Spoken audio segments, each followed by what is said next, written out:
The arts and creative industries contribute to city-region economies.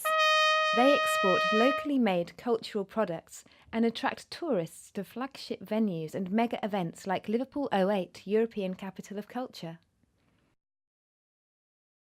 Vibrant creative communities also mobilise creative human capital to move to places where they can access bohemian lifestyles, cafes, museums and theatres, and create further economic growth.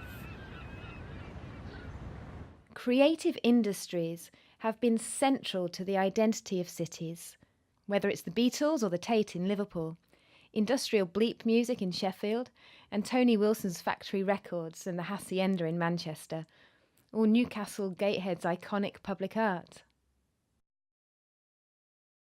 Local cultural production often reflects past social and economic conditions, the local structures of feeling described by Raymond Williams.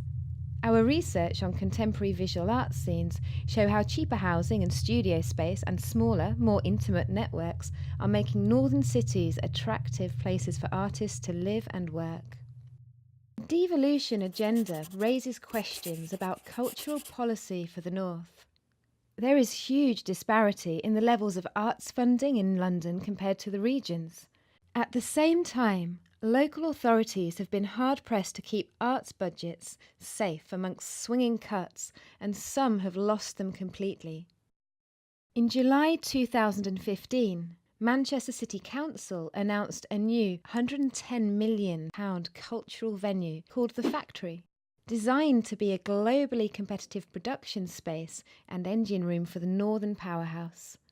It was part of the devolution deal with Greater Manchester in George Osborne's preceding autumn budget.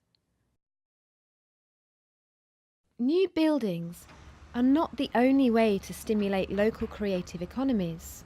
Entry and progression routes into the creative workforce through education, incubation and training require more coordination between local employers and institutions, and across primary, secondary and higher education to encourage retention of talent and skills.